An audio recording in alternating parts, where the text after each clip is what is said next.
Assalamualaikum warahmatullahi wabarakatuh.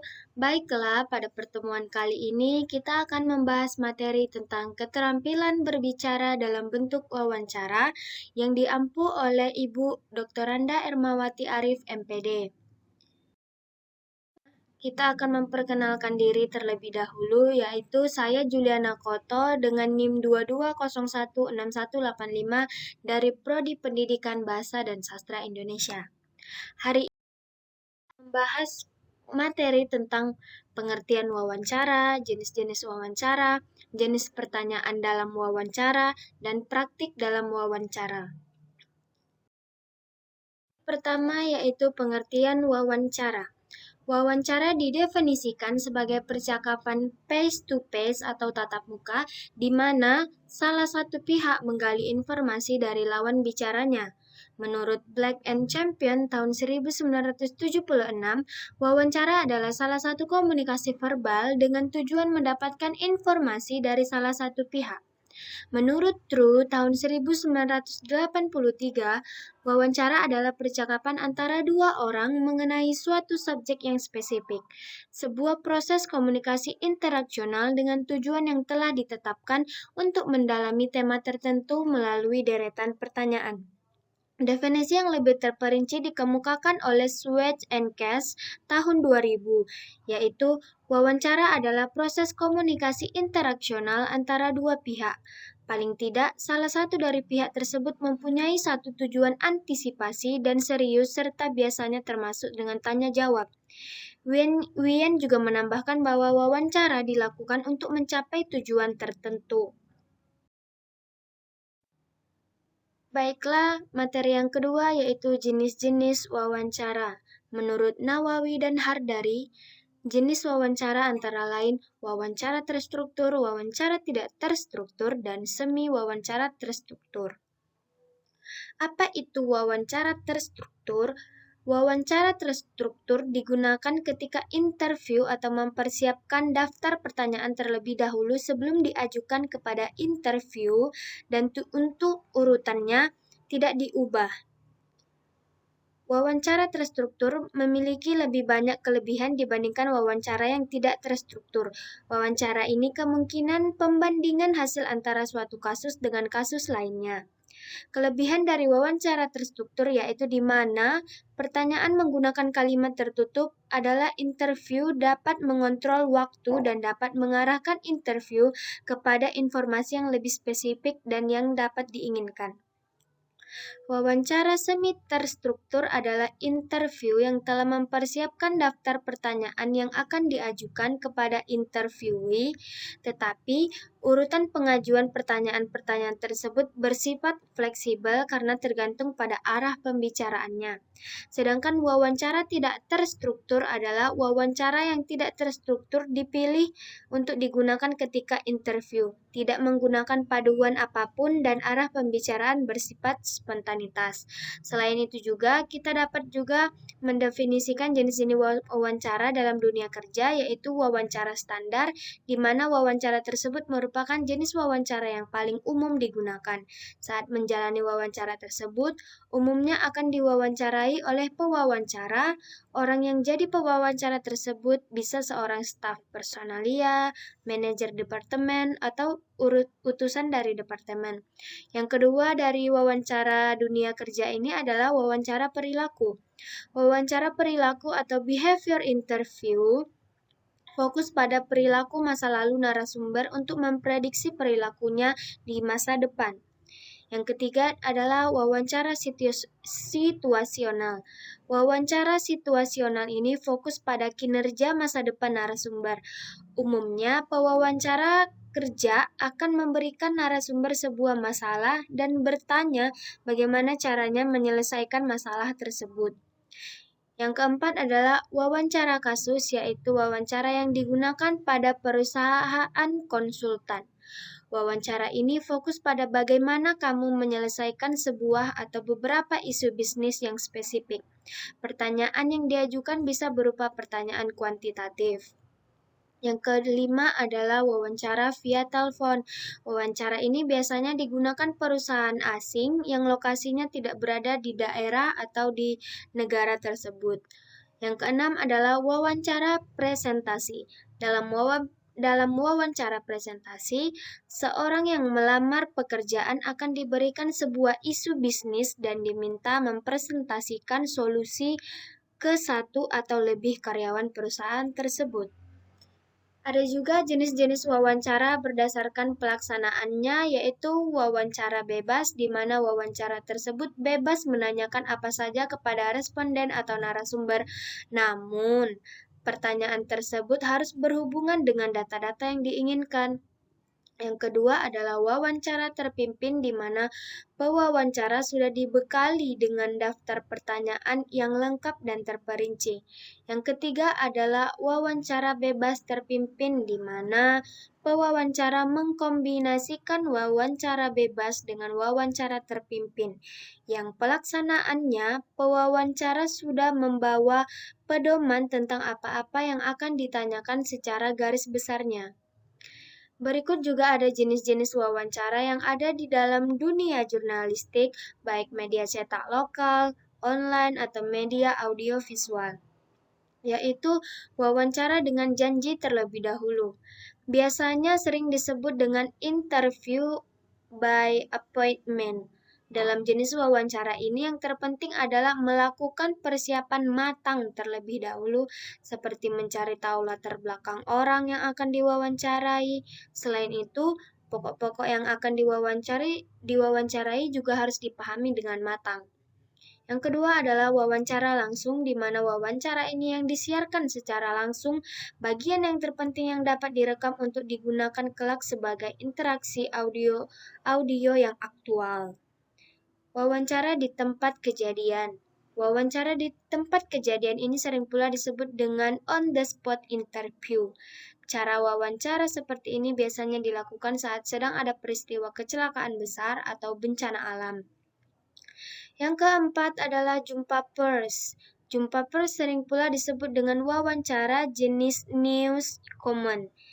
Wawancara jenis ini biasanya bersifat rombongan, yang artinya ada banyak pewawancara yang mewawancarai satu narasumber atau lebih dengan durasi yang bersamaan. Oke, materi yang ketiga adalah jenis pertanyaan yang diajukan dalam wawancara. Jenis yang pertama adalah pertanyaan terbuka. Apa sih pertanyaan terbuka itu?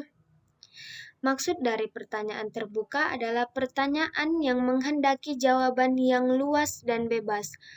Luas dan bebas di sini artinya adalah penjawab dapat menentukan sendiri bagaimana bentuk jawaban dan sepanjang apa jawaban itu hendak diberikan. Biasanya dengan pertanyaan terbuka ini, penjawab bisa lebih santai. Terkadang juga dapat membuat penjawab kelabakan hendak memulai jawabannya dari mana. Yang kedua adalah pertanyaan hipotetik terbuka. Apalagi nih? Pertanyaan hipotetik terbuka itu adalah hampir sama gayanya dengan pertanyaan terbuka, baik kelemahannya maupun kekuatannya. Tapi yang membedakan hanya struktur pertanyaan itu sendiri. Pada pertanyaan hipotetik terbuka, penanya dapat membuka pertanyaan lebih luas dengan memberikan beberapa keterangan untuk menyesuaikan dengan situasi wawancara. Contohnya, tadi saudara jelaskan bahwa saudara tidak tahu menahu tentang penyelewengan yang dilakukan oleh bawahan saudara. Sepengetahuan saya, sistem pengawasan melekat di kantor saudara. Selama ini sudah ada. Apakah ada hambatan dalam pelaksanaannya? Itu adalah contoh dari pertanyaan hipotetik terbuka. Yang ketiga adalah pertanyaan langsung. Pada pertanyaan langsung dimaksudkan untuk pertanyaan yang menghendaki jawaban singkat dan kadang-kadang dapat dijawab dengan ya atau tidak. Kebanyakan pertanyaan langsung ini berharga karena dapat dilakukan secara langsung dan singkat. Tetapi kelemahannya pertanyaan semacam ini hanya beberapa dan mengungkapkan sedikit hal saja. Yang keempat adalah pertanyaan tertutup yang merupakan pertanyaan yang membatasi ruang gerak penjawab, bahkan kemungkinan jawabannya tidak tersedia. Penjawab tinggal menentukan salah satu pilihan jawaban. Kekuatan pertanyaan semacam ini adalah mudah dipahami dan dapat menghemat waktu. Kelemahannya, pertanyaan semacam ini akan menjadi gangguan bila pilihan jawaban yang telah disediakan tidak ada yang disukai oleh penjawab, sehingga dia terpaksa memberikan keterangan di luar jawaban yang telah disediakan. Contohnya adalah bagaimana ukuran perusahaan yang sedang saudara pimpin sekarang. Perusahaan besar, perusahaan menengah, atau perusahaan kecil. Itu adalah contoh dari pertanyaan tertutup. Yang kelima adalah pertanyaan beban. Apa pertanyaan beban itu? Pertanyaan beban merupakan pertanyaan yang menimbulkan beban berat bagi penjawab disebabkan tidak adanya jawaban yang benar, namun menuntut jawaban yang emosional. Pada pertanyaan beban semacam ini jarang digunakan karena akan menimbulkan beban emosional kepada penanya dan penjawab. Contohnya adalah kalau bendungan raksasa yang direncanakan itu gagal, apakah Anda akan mengundurkan diri dari Dirjen Pengairan? Pertanyaan yang selanjutnya adalah pertanyaan terpimpin. Pertanyaan terpimpin diikuti dengan arahan jawaban. Dalam pertanyaan terpimpin, pertanyaan itu sangat membantu untuk mengetahui sampai sejauh mana penjawab setuju dengan pendapat atau pandangan penanya yang diajukan sebelumnya. Contohnya, saya melihat di daerah ini banyak sekali industri kecil yang mempunyai semangat kerja yang tinggi. Bagaimana dan bentuk apa yang dapat Anda berikan bantuan kepada mereka? Pertanyaan yang ketujuh atau pertanyaan yang terakhir adalah pertanyaan orang ketiga. Pertanyaan orang ketiga ini pertanyaan yang diajukan seolah-olah merupakan pertanyaan yang datang dari orang ketiga, kemudian jawabannya pun sepertinya untuk orang ketiga. Gaya pertanyaan semacam ini dibuat agar penanya terlepas dari rasa terganggu secara emosional sehingga perlu dialihkan seolah-olah yang bertanya itu bukan dia. Contohnya adalah beberapa pemimpin mahasiswa menginginkan adanya kebebasan berbicara di kampus ini. Menurut mereka, selama ini menjadi pembantu rektor bidang kemahasiswaan. Kebebasan berbicara itu banyak dikekang. Bagaimana tanggapan Anda? Baiklah, ini adalah materi terakhir dari keterampilan berbicara dalam bentuk wawancara, yaitu praktik dalam wawancara. Newman tahun 2000 menjabarkan praktik wawancara terdiri dari pembukaan, proses, dan penutup. Berikut adalah beberapa penjelasannya.